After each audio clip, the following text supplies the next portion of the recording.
You know how these things work, Annika. The executives want someone who can sell the vision, not just someone who wrote the code. Ryan's voice was calm, almost soothing, as if he was doing me a favor by explaining why my hard work wasn't mine to showcase. I sat frozen in the conference room chair, my pulse pounding in my ears. But it's my project, I managed to say, my voice barely above a whisper. I've been working on it for months. Ryan smiled, that infuriating, patronizing smile he always gave when he thought he was being magnanimous. And I'll make sure the team gets full credit. You've done amazing work, Annika. But let me handle the presentation. It's what I do best. My name is Annika Sharma. I'm 31 years old, and I've been a software engineer at Advantech Solutions for 8 years. I'm good at my job. At least, that's what my performance reviews and the constant stream of problems sent my way suggest. But if you ask the higher-ups at the company, they'd probably struggle to even recognize me. You see, I'm not the loudest person in the room. I hate interrupting people, and I rarely fight for attention. My parents always taught me that humility and hard work would eventually be recognized. My dad loved to say, "Don't shout your success from the rooftops. Let others sing your praises for you." That advice worked well enough in school, but in the corporate world, I'd quickly learned that silence didn't bring applause. It brought invisibility. Still, I wasn't bitter about it. Not really. I loved my work. Building things from scratch, solving problems, and creating something that people could use felt like magic. I wasn't chasing accolades. I just wanted to make something great. That's what kept me at my desk late into the night, long after the rest of my team had gone home. I didn't mind skipping a few Friday dinners or sacrificing sleep for a project I believed in. And this project? I'd believed in it with everything I had. 3 months ago, our company announced plans to overhaul its client interface system. It was a massive undertaking, something that could redefine how Advantech worked with its partners. The CTO, David Chen, had called it a moonshot project, and everyone wanted a piece of it. Ryan, as our team leader, held a meeting to brainstorm ideas. I'd been sitting at my desk during my lunch breaks, sketching ideas and researching trends for weeks by then. When it was my turn to present, I stood up nervously, clutching my laptop. My idea was simple but ambitious. A cutting-edge application that integrated artificial intelligence to make client interactions seamless and personalized. As I spoke, I felt the room grow quiet, people leaning in slightly to see my mock-ups. Even Ryan, who usually scrolled on his phone during team meetings, was paying attention. "This is interesting," he said finally, nodding slowly. "Very interesting." For Ryan, that was practically a standing ovation. He assigned me to lead the development immediately, and for the first time in years, I felt like my work might actually make a difference. The next few months were a blur of late nights, endless coffee, and endless lines of code. I poured everything into the application, designing, debugging, and testing every feature until it was flawless. My desk became a battlefield of sticky notes and empty snack wrappers. But I didn't mind. It felt like my moment. Ryan checked in occasionally, usually with vague questions like, "How's it coming along?" or, "Do you need anything from me?" At the time, I thought he was just giving me space to work. I didn't realize he was keeping his distance to protect himself when the time came to take credit. By the time the project was finished, I'd created something I was truly proud of. The application wasn't just functional, it was intuitive, elegant, and revolutionary. I even embedded a subtle signature in the code, a string of unique markers that only I could identify. It was my way of leaving a personal stamp on something I'd built from the ground up. 2 weeks before the internal demo, Ryan called an impromptu meeting. He'd been unusually quiet about the project lately, and I assumed he wanted to go over final adjustments. Instead, he dropped the bombshell. "So," he began, glancing around the room, "we're all set for the presentation next week. I'll be presenting on behalf of the team." I blinked, sure I'd misheard. "Wait," I said slowly. "You're presenting?" "Of course," Ryan replied smoothly. "It's my job as the team leader. Don't worry, Annika, I'll make sure the team gets recognition." "But," I started, my voice faltering. "I've been working on this project for months. I know it better than anyone. Exactly, he said, cutting me off. You've done incredible work, and I can't thank you enough. But the execs don't want technical jargon. They want someone who can sell the big picture. Trust me, it's better this way. The room was silent. I looked around at my colleagues, hoping someone might back me up, but no one met my eyes. Most of them hadn't been directly involved in the project and probably didn't want to risk rocking the boat. I wanted to argue, to demand what was rightfully mine, but the words wouldn't come. I nodded stiffly and left the room, my stomach churning with anger and frustration. That evening, I called Maya. She was in the middle of choosing centerpieces for her wedding, but she dropped everything when she heard the quiver in my voice. What happened? She asked sharply. I told her about the meeting, my words spilling out in a rush of anger and disbelief. He's stealing it, Maya. All of it. He's going to stand up there and take the credit for everything I've done. That slimy bastard, she muttered. You can't let him get away with this. What can I do? I asked, my voice cracking. He's the team leader. Everyone listens to him. No one will believe me. Maya was quiet for a moment. Then she said, Do you have proof? The question hung in the air, sharp and deliberate. Slowly, a plan began to form in my mind. Ryan's internal presentation was the first of many humiliations. As I sat in the corner of the packed conference room, arms crossed tightly over my chest, I watched him dazzle the department heads. He clicked through slides filled with mock-ups I had created, his voice smooth and confident as he explained his vision. This app that I created, he said, gesturing dramatically toward the screen, will revolutionize the way we interact with clients. It's all about creating a seamless experience, one that's intuitive, adaptable, and responsive. That's what I wanted to achieve with this project. I felt the air leave my lungs. What he wanted to achieve. He hadn't written a single line of code. His only contribution was approving my proposal in the first place. My stomach churned as I realized no one in the room would ever know the truth, not unless I told them. But I didn't. I sat there, silent and paralyzed, as the room erupted in applause. Ryan beamed, shaking hands with department heads as they congratulated him. I couldn't bear to meet anyone's eyes as I slipped out of the room. That night, I lay awake in bed, staring at the ceiling. My mind raced with every possible outcome if I confronted Ryan. What if I was labeled difficult or ungrateful? What if he twisted the narrative and turned my team against me? I thought about calling my parents, but I already knew what my mom would say. It's just one project, Beta. Let it go. Keep working hard, and you'll get your chance. My dad would agree. You don't want to make enemies at work. Your time will come. The thought made me angrier. I didn't want to wait for my time to come. I wanted to fight for it. But the idea of standing up to Ryan, of challenging someone who held all the power, left me feeling small and powerless. The next morning, Maya cornered me in the break room, her arms crossed and her expression sharp. So, she demanded, what's the plan? I sighed, leaning against the counter. There is no plan. What am I supposed to do, Maya? March into HR and accuse him of theft? They'd laugh me out of the building. Not if you have proof, she said, narrowing her eyes. You said you left a signature in the code, right? Something only you would recognize? Yes, I admitted. But that doesn't mean they'll care. Ryan's the golden boy. Everyone loves him. Maya's expression softened slightly. Look, I get it. This isn't easy. But you can't let him walk all over you, Annika. You deserve better than this. Her words stayed with me for the rest of the day. By the time I got home, I'd made up my mind. If I was going to fight back, I needed to be smart about it. Maya and I met after work that week, huddled in the corner of a small cafe a few blocks from the office.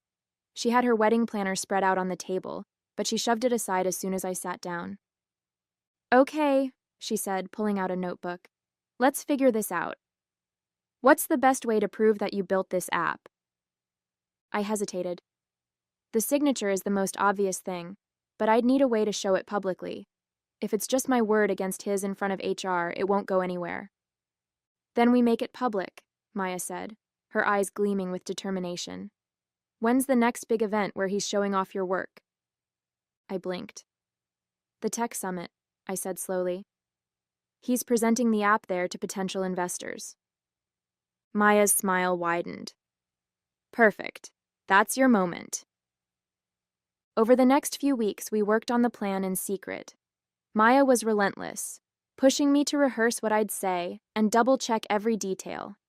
She made me visualize the moment when I'd reveal the signature, forcing me to confront my fear of speaking up in front of a crowd.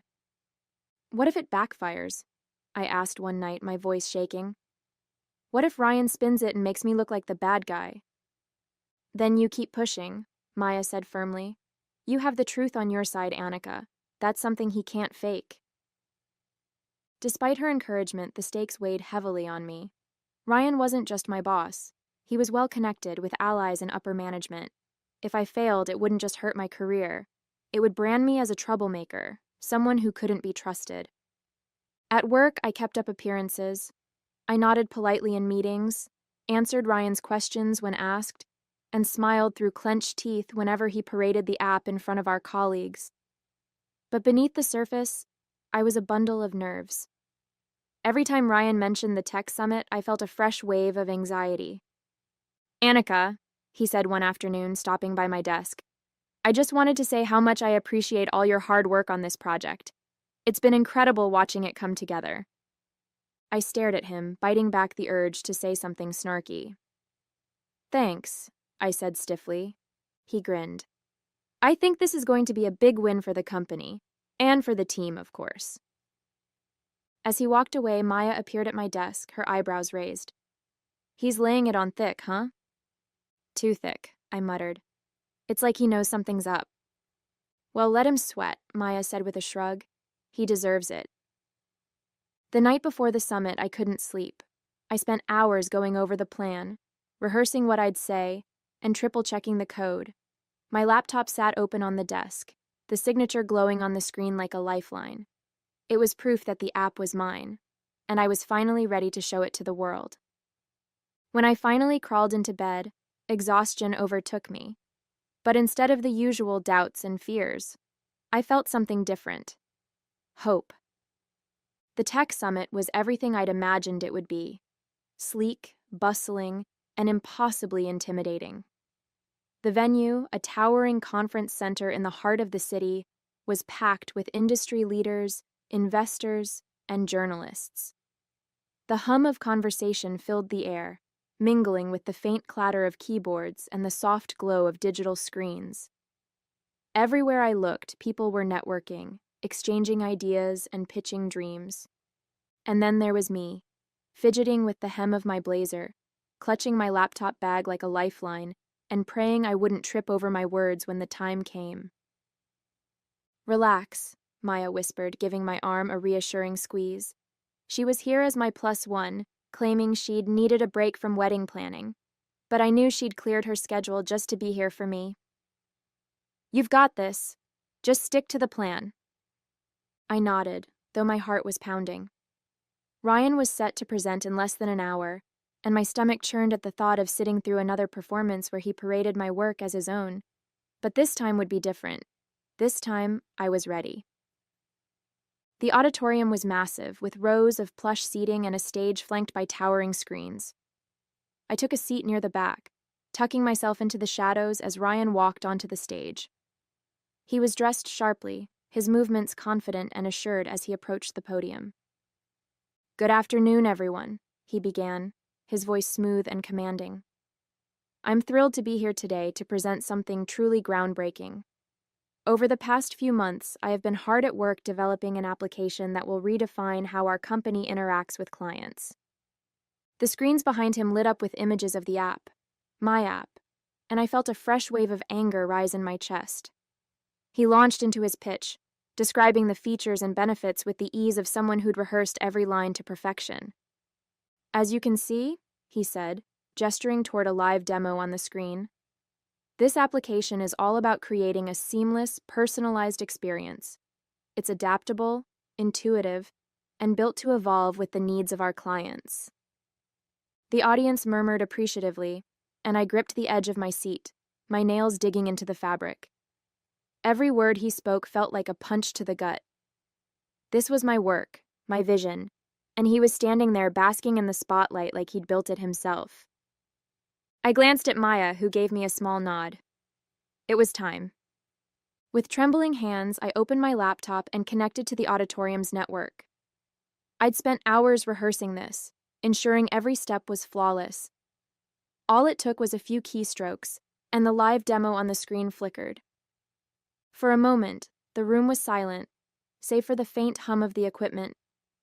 Then, in bold letters across the bottom of the screen, a message appeared. Developed by Annika Sharma.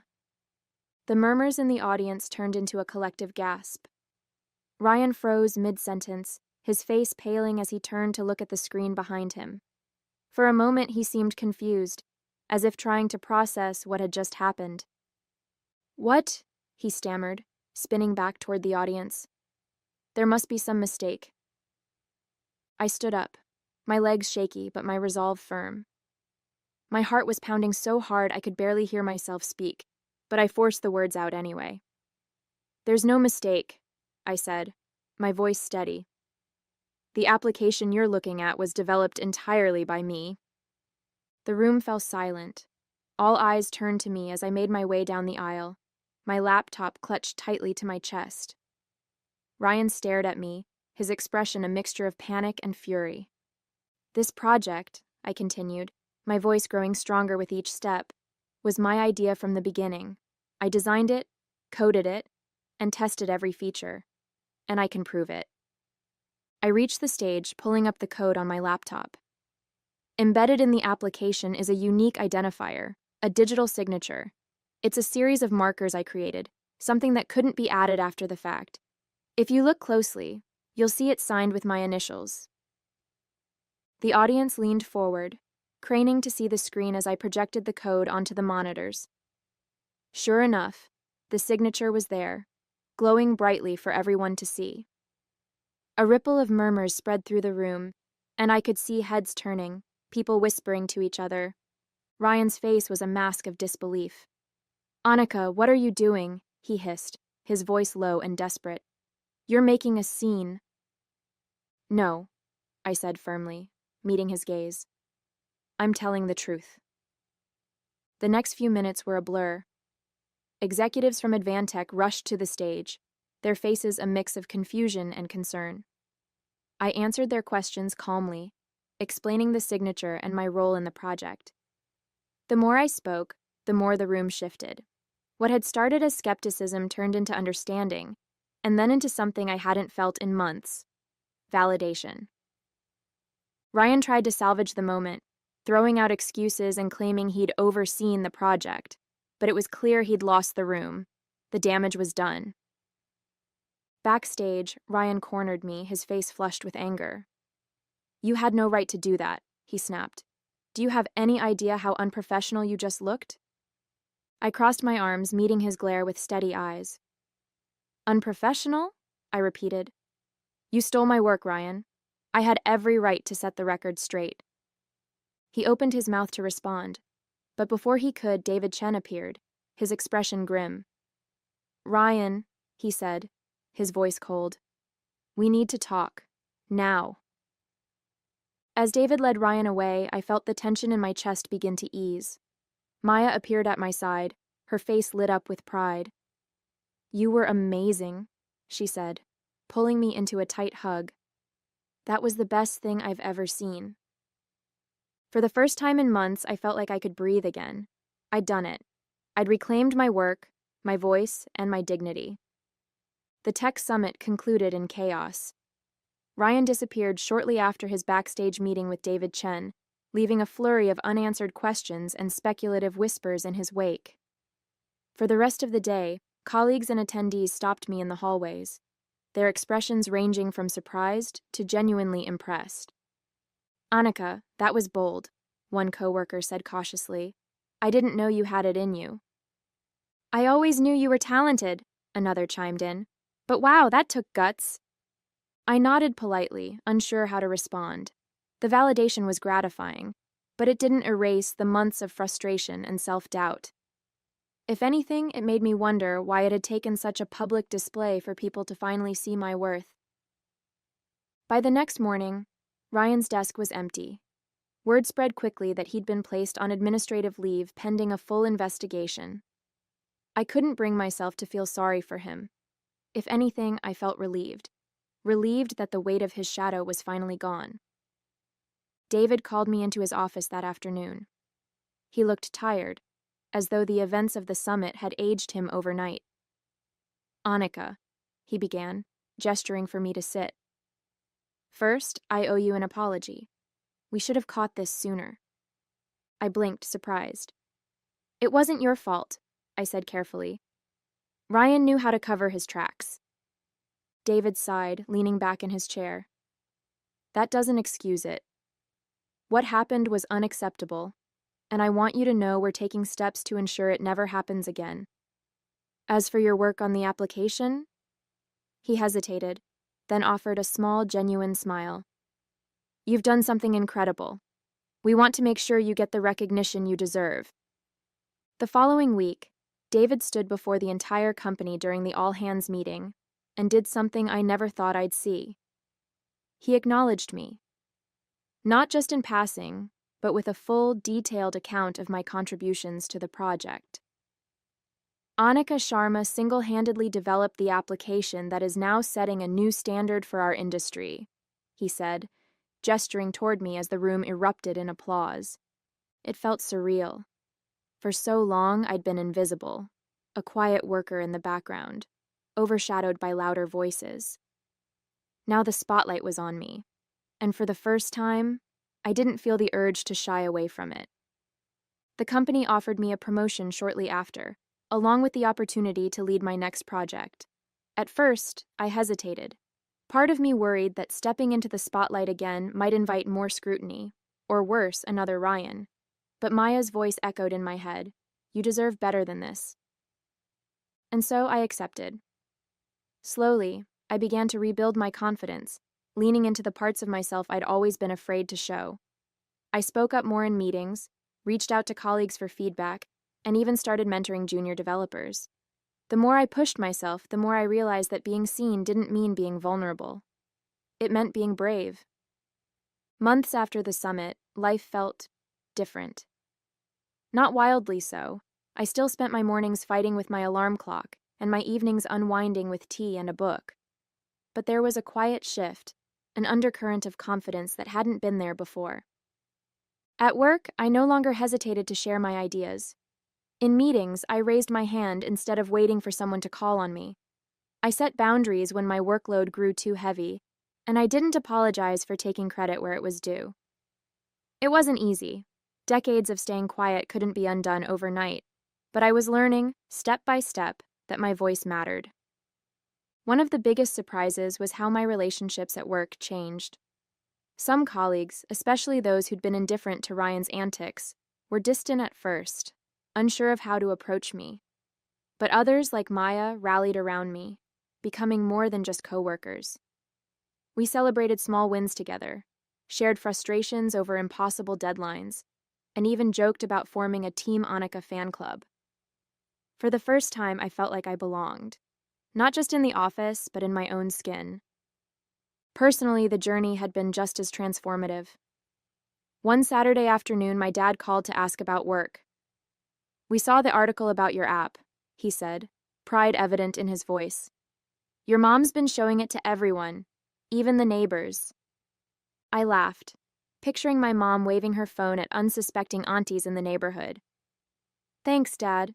It's been a lot, but good." He hesitated. "You know, Beta, we've always told you to stay humble, but maybe it's okay to be a little proud too." That simple statement brought tears to my eyes. It felt like permission, not just from him but from myself, to let go of the fear that had held me back for so long. One evening, after a particularly successful project launch, Maya and I sat on a bench outside the office, sharing a bottle of soda like we used to during late nights at work. The city buzzed around us, the sounds of traffic and laughter mixing with the faint glow of streetlights. You did it, Maya said, nudging me with her elbow. You're officially a badass. I laughed.